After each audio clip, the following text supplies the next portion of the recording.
Hello everybody and welcome to another Kava Journal. Thank you all so much for joining me. One second, my hair's a mess. Alright, there we go, a little bit better. Either way, welcome to Kava Journal Day 5, my friends.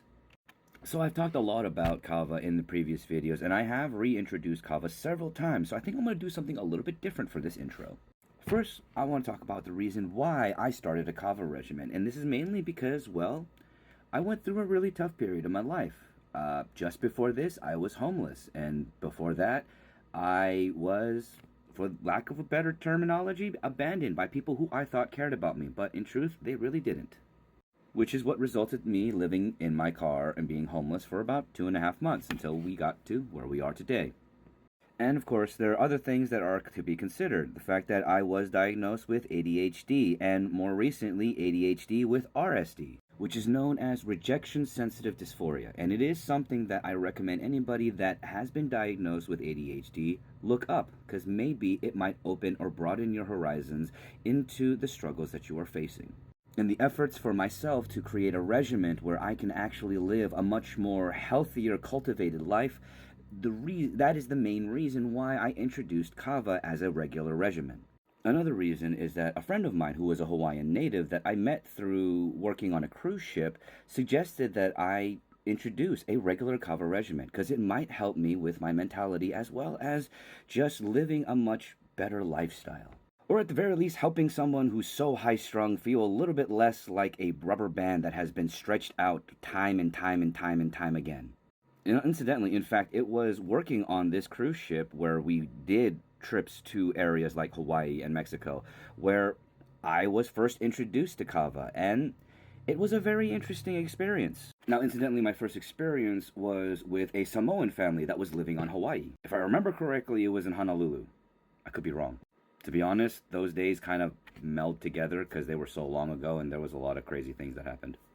Either way, I was introduced to both the welcoming side of Hawaiian culture and Samoan culture, which they are very separate, and the not so welcoming side of Hawaiian and Samoan culture that I wasn't on the receiving end of. I just saw it happening in the background while they led me off to the party area to have some kava. But that's a story for another time that I probably won't talk about because plausible deniability. Now, another thing that I will share is during these last 4 days of introducing kava to my regular regimen, I can honestly say that on the daily, I feel a little bit more relaxed. I feel a little bit calmer, a little bit less anxious. It's still there, but be it some placebo effect, be it simply anecdotal, who knows. I can honestly say, though, for me, I'm starting to feel a little more relief. And that's a step in the right direction for me. Now, I do have to state this once again. I am no professional in any way, in any medical field or any dietary field whatsoever. I've been in the food industry for 15 years, but that's about it. So, please take what I say as nothing more than anecdotal, because all I'm doing is sharing my personal experience. And whether or not that would coincide with your experience is to be determined. So, much like last time, we are going to be doing 3 batches of kava. And seeing as this is the 5th day, there are many people who have stated that those that have not felt the effects of kava immediately when imbibing regularly, it took about the 5th day to really feel the effects. So let's see how effective that reverse tolerance is. Alright, so we have finally upgraded. We've got our 75 micron nut bags here. Incidentally, the starter kit that I ordered seems to never have arrived. Either way, each one of these 75 micron nut bags have 4 tablespoons of kava in them, and we are going to steep each one of these in 10 ounces of room temperature water, and we're going to massage them for 15 minutes and then let them sit for 5.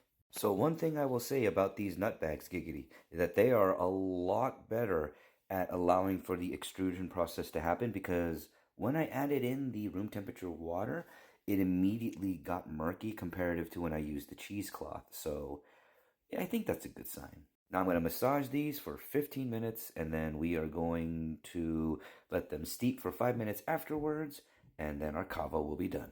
So another thing I will state with these nut bags, giggity, it is much easier to extrude the kava. So, and if I remember correctly, because we are not using cheesecloths, because that 15-minute mark was for the cheesecloth, I am actually going to only do this for about 10 minutes and then let it steep for 5 minutes. Alrighty then, so we have our finished steeped kava, and as you can see, comparative to our last batches, these are much cleaner. There's no sediment, and I think that this is going to be a much better product because of what I used. This also may be anecdotal because it's information on the internet varies, but from what I've heard, using cheesecloth or anything that is cotton based or fabric based, the like, instead of synthetic fabrics like nylon, may or may not impede the transference or the emulsion of cavaloctones when you're massaging your whole process. Giggity.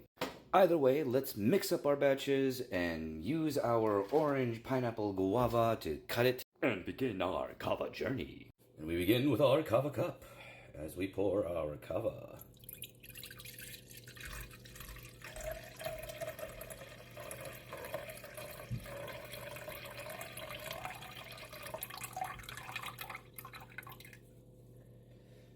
And I haven't shown it in previous videos, but the residue beforehand was very much so spotty. There was a lot more sediment in it, so this is going to be a much nicer product, I think. Alrighty, my friends. Bula.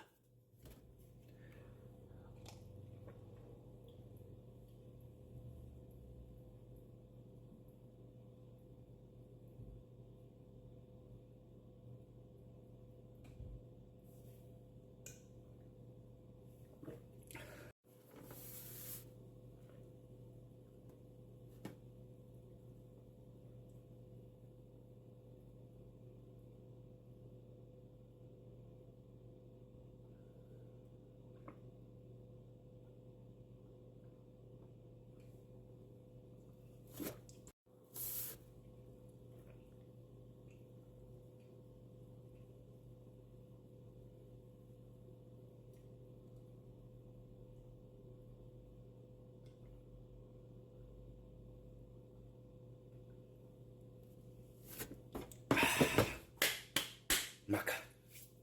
And now that we have finished our batches, we are going to do a 15-minute check-in and a 45-minute check-in. I can honestly tell you right now, though, my mouth is a little more number. Is that a word, number? The numb tongue is a little bit more intense than it was previously. So let's see how we feel at the 15-minute mark. So, at the 15-minute mark, yeah, I am definitely feeling de-stressed. I think that might be the best way to put that.